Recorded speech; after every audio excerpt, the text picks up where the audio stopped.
Olá, bem-vindo ao Lugar do Livro. E hoje vamos falar da minha última viagem literária. No meu trabalho, por conta do meu trabalho, é relativamente comum que eu viaje. Viaje aqui para o interior de Sergipe mesmo, às vezes para fora do estado, mas às vezes viagens curtas, de ir num dia e voltar no dia seguinte, outras vezes viagens de uma semana, 2 semanas. A última viagem que eu fiz foi na semana passada, foi aqui no interior mesmo, de Sergipe. Eu fui na segunda-feira e voltei na segunda-feira pela manhã, voltei na quarta-feira, no final da tarde. E viagem para mim significa ficar longe da minha família, o que é ruim, mas para compensar a saudade que eu sinto deles, da minha esposa, dos meus filhos, eu levo muitos livros. Normalmente, regra, eu levo mais livros do que eu vou conseguir ler, porque eu não consigo conceber a possibilidade de eu ficar num lugar, numa viagem, sem ter um livro para ler. Isso é algo impensável para mim.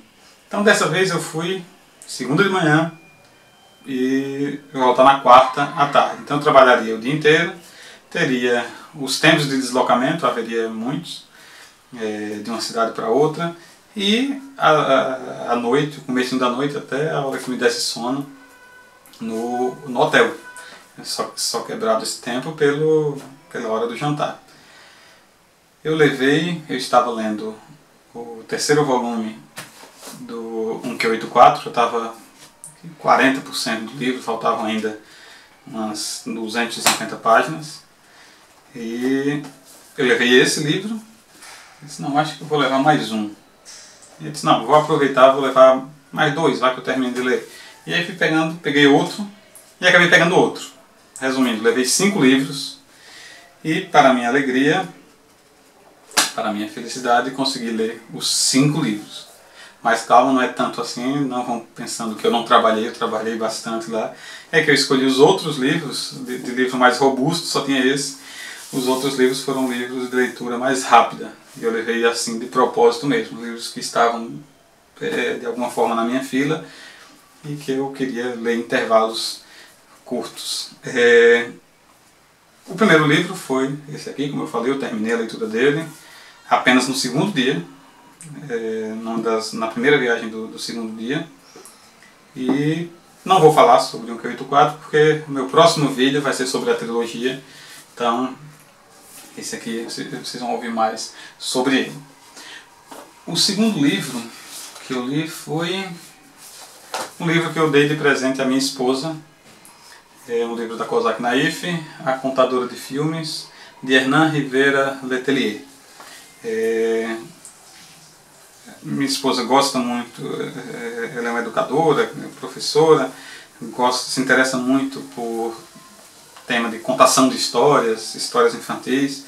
Então, essa é uma história sobre a imaginação, a história de uma menina, de uma família na região do Sal, lá no norte do Chile, no deserto. Uma família muito pobre, num vilarejo que tem um cinema. A família deles, a mãe abandonou as crianças, mora o pai, inválido e aposentado da firma, e os filhos. E ele é apaixonado, o pai é apaixonado por cinema, e como eles não têm dinheiro para irem todos ao cinema, e o pai não pode mais ir porque não pode se deslocar, eles acabam investindo, procurando, assim, manda um e quando volta, aquele que foi tem a obrigação de contar o filme com todos os detalhes para toda a família. E aí o pai acaba fazendo uma espécie de concurso ali dentro da família, e a menina da história, Maria Margarita, ela acaba sendo eleita a melhor contadora de filmes.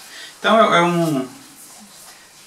é um livro bem curto, o formato dele, você vê que a Kozak Naif sempre tem essa questão do material, você vê que as páginas pequenas, com muito destaque, ficam parecendo, lembrando, né, os fotogramas, o filme, essa parte preta em cima. Então a Kozak Naif tem todo um cuidado com a edição, com a parte gráfica do livro. E isso é uma história que começa de uma maneira bem doce, enaltecendo o cinema, enaltecendo a imaginação dessa menina. Ela se empolga com a história com a possibilidade de contar filmes, vai atraindo mais pessoas, ela vai fazendo praticamente um teatro vivo dentro de sua pequena casa. Mas aí tem as reviravoltas, é uma história triste, mas muito bonita. Minha esposa não gostou do livro, justamente por ser uma história com momentos tristes, momentos de violência, mas nada explícito. É tudo de forma bem discreta. Toda a narrativa ela é bastante simples. A escritora, a narradora, é a narração em primeira pessoa da menina. Ela que muda o nome para Fada do Cine, para ficar um nome mais parecido com uma atriz de cinema. E é um livro muito bonzinho, assim, eu daria uma nota 6, 3 estrelas em 5. É um livro que você lê em menos de 1 hora, quase um conto. Então aqui só ler um pedaço para vocês verem o momento em que chega a vez de ela contar o seu filme. O filme que ela assistiu foi Ben-Hur. O filme durou 3 horas. Chorei mais que Sara Garcia, a veterana atriz do cinema mexicano. Eu nunca havia gostado tanto de um filme. Depois soube que, além de ser tão longo, tinha sido o filme mais caro da história. E que havia ganhado 11 prêmios Oscar. E além de tudo, Charlton Heston era um dos atores de quem eu mais gostava. Cheguei em casa com os olhos vermelhos. Todos me esperavam com grande expectativa. Tomei em silêncio a xícara de chá, me pus na frente deles e, sem que meus joelhos tremessem nem nada, comecei a minha narração. Foi então que alguma coisa se apoderou de mim. Enquanto contava o filme, gesticulando, dando braçadas, mudando a voz, ia como que me desdobrando, transformando, convertendo-me em cada um dos personagens. Naquela tarde fui Ben-Hur, o jovenzinho. Fui Messala, o malvado do filme. Fui as 2 mulheres leprosas que Jesus curou. Fui o mesmíssimo Jesus. Eu não estava contando o filme, eu estava atuando o filme. Mais ainda, eu estava vivendo o filme. Meu pai e meus irmãos me ouviam e olhavam para mim de boca aberta. Essa menina é uma artista completa, comentou meu pai, quando, esgotada até a última gota, acabei de contar o filme. Ele e meus irmãos pareciam estar flutuando e estavam com os olhos marejados. Então, se você gosta de boas histórias, se você gosta de cinema, confira. Não perca a oportunidade de conferir esse pequeno livrinho, um exemplar da literatura chilena. Bom, o terceiro livro foi Bartleby, ou Bartleby, eu confesso que eu não sei a pronúncia, O Escrivão, do Herman Melville, mesmo de Moby Dick. E eu li por indicação, eu já tinha esse livro há um tempo, meu irmão Eduardo que colocou numa das listas de livros que ele me indicava para ler. E a história, um dono de um escritório de advocacia, ele conta a história de um escrevente judicial chamado Bartleby. Como vou falar Bartleby? Se alguém souber que a pronúncia é diferente, me avisa. Que é a pessoa mais estranha com quem ele já teve contato. Então, à primeira vista, eu achei que o livro não seria interessante. Uma história de um escrevente judicial. É um livro também bastante curto, são 99 páginas nessa edição, das quais 13 são um pequeno artigo de Jorge Luis Borges. E eu comecei a ler, fui lendo e você acaba sendo conquistado pela prosa estranha do Melville.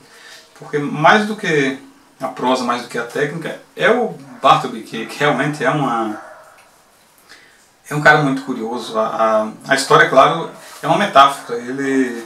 Um dos momentos-chave da narrativa, que não estou entregando nenhum spoiler, o livro é bem mais do que essa passagem, mas o dono do escritório ele conta que estava precisando de ajuda para alguma coisa. O Bartleby ele era um escrevente, né? Ele ficava fazendo cópias de autos, de atas, disso, daquilo outro.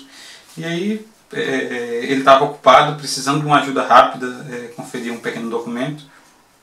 E ele chamou o Bartleby. Então ele disse: imaginem minha surpresa. Mais do que isso, minha consternação, quando Bartleby respondeu, sem deixar sua privacidade, em voz singularmente suave e firme: preferia não fazê-lo. Fiquei em silêncio total por um momento, recompondo minhas faculdades atordoadas. Ocorreu-me prontamente que os ouvidos me haviam enganado, ou que Bartleby não entendera direito as minhas palavras. Repeti a ordem no tom mais claro e incisivo de que era capaz, mas ouvi em voz igualmente clara e incisiva a mesma resposta anterior. Preferia não fazê-lo. Preferia não fazê-lo? Repeti como um eco, levantando-me muito nervoso e atravessando a sala em grandes passadas. O que está querendo dizer com isso? Por acaso ficou louco? Quero que me ajude a conferir esta página. Tome aqui. Estendi-lhe o documento, mas Bartleby insistiu. Preferia não fazê-lo. Então, esse Bartleby ele é um sujeito que não existe. Ele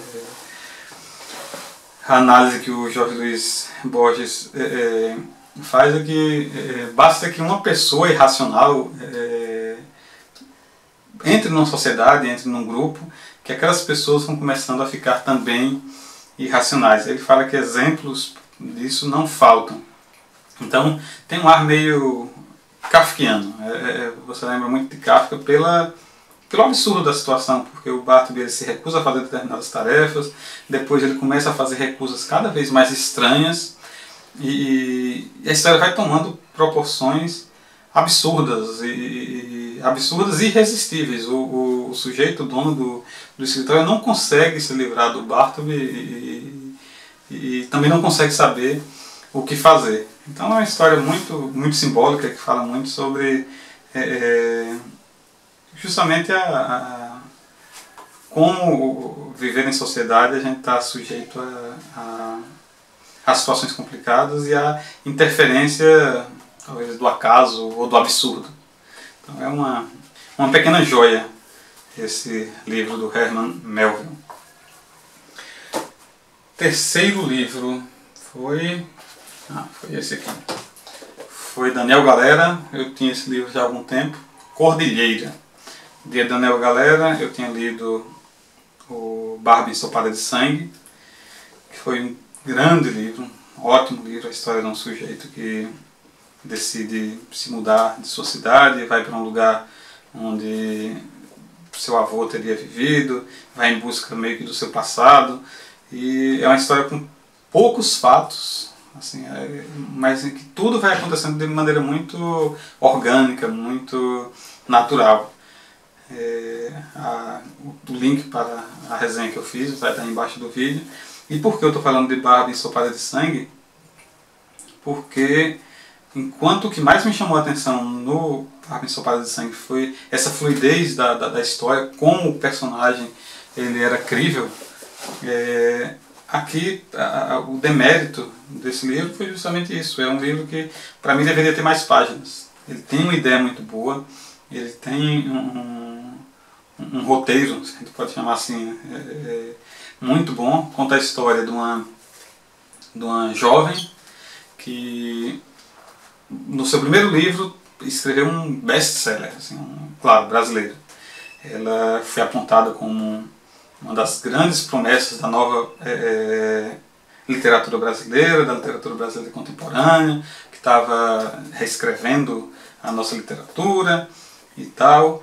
Só que ela escreveu esse livro sobre uma garota de 17 anos e tal, mas ela desistiu, ela não quer mais escrever, ela quer... Está meio perdida, está meio sem rumo, ela tem um namoro, quer muito ter um filho, mas o namorado não quer, e no meio disso tudo ela resolve... ela é convidada para ir para o lançamento do seu livro na Argentina.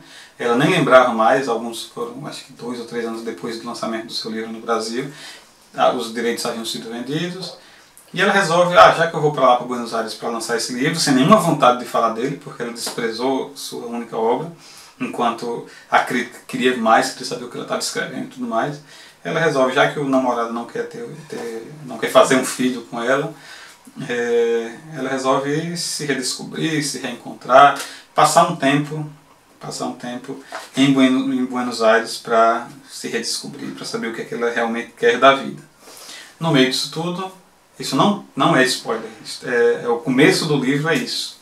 Então, o livro vai narrar justamente o que ela encontrou em Buenos Aires e as dificuldades, as redescobertas, etc, etc. É um livro bem escrito, é uma história, como eu falei, muito interessante, mas a história é uma história forte, assim, é uma história que fala muito sobre literatura, claro, é uma história de uma escritora.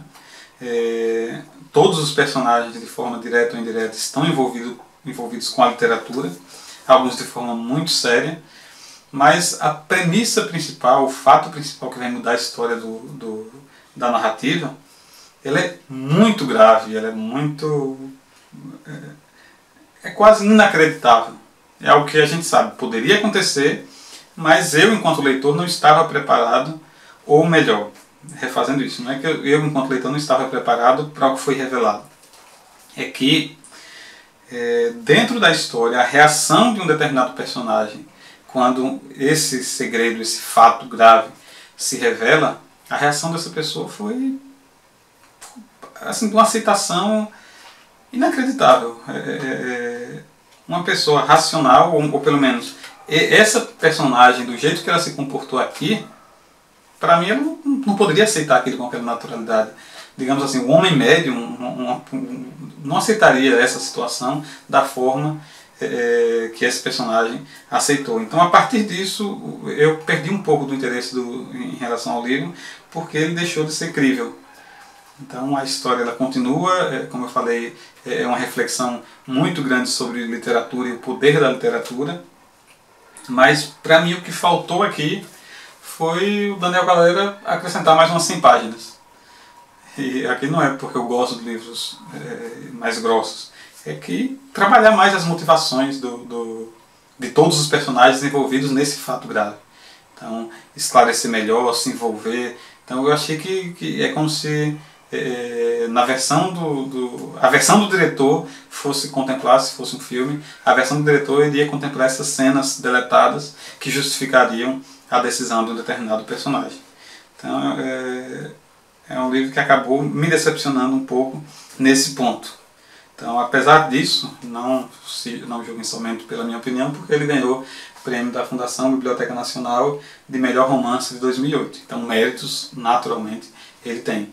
Não funcionou tão bem comigo a história, pelo motivo que eu já falei. E o quinto filme, o quinto livro, falei filme, já estou...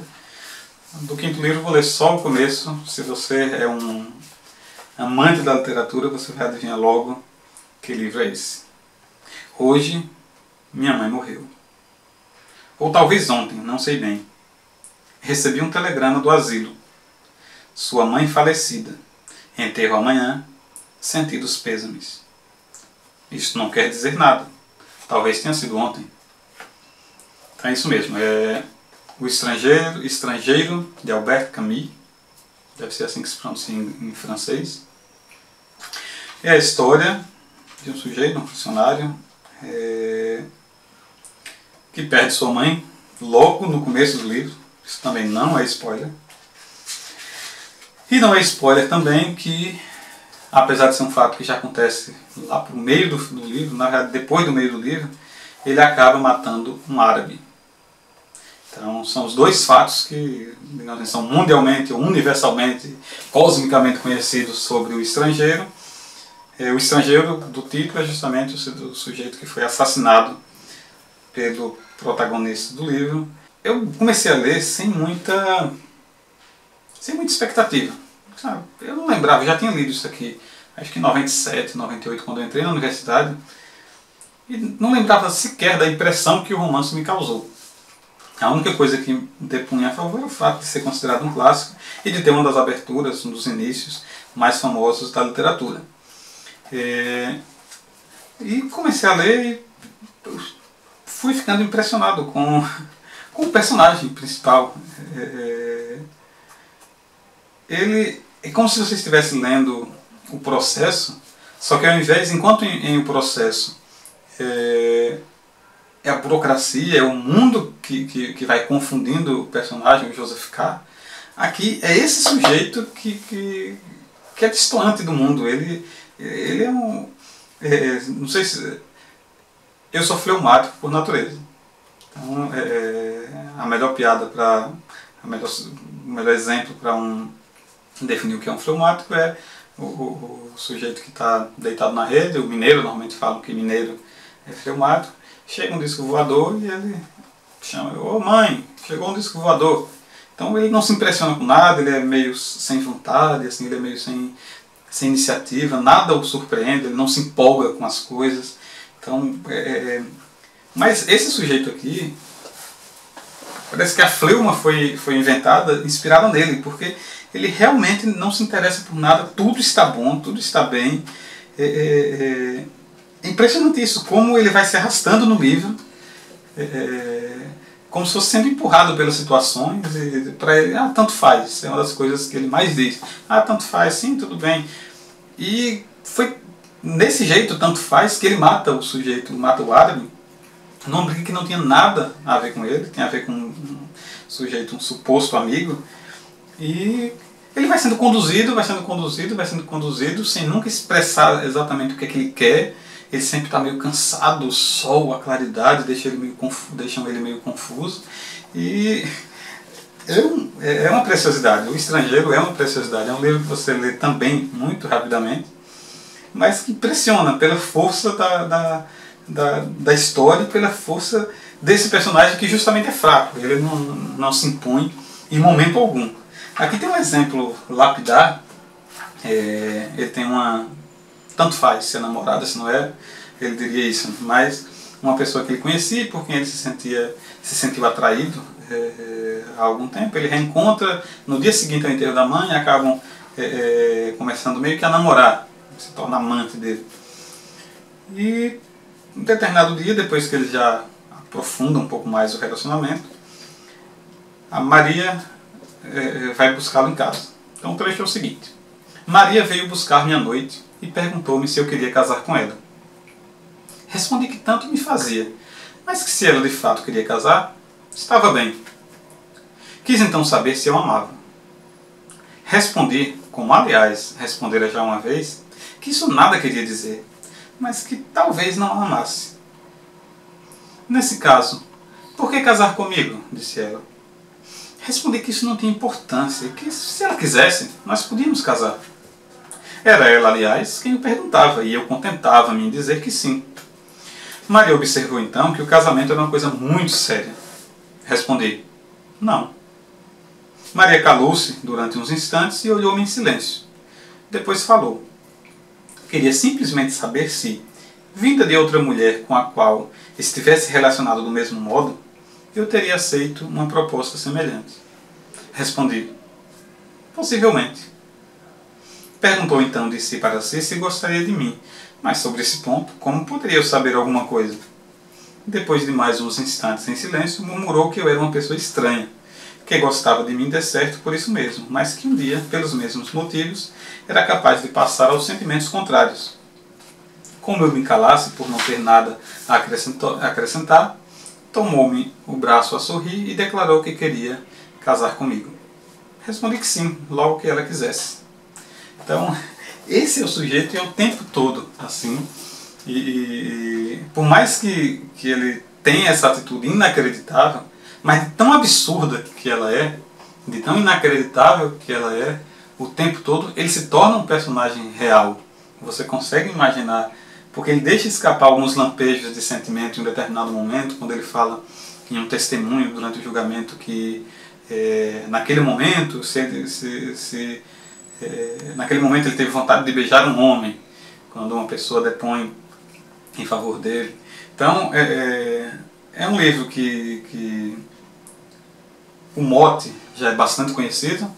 Um homem perde a sua mãe e depois, algum tempo depois, por um motivo fútil, por razão nenhuma, ele acaba matando um sujeito que ele sequer conhecia e ele vai ser julgado por isso. Então mas é um verdadeiro clássico da literatura, um livro que merece ser lido e relido, e além de tudo é uma leitura deliciosa, fabulosa. Então, o que eu posso dizer assim, sem sombra de dúvida, é que essa viagem literária que eu fiz, esses 5 livros que eu li, valeram muito a pena. Foi uma viagem bastante proveitosa. Recomendo a leitura de todos eles a vocês. Obrigado, até o próximo vídeo. Abraço.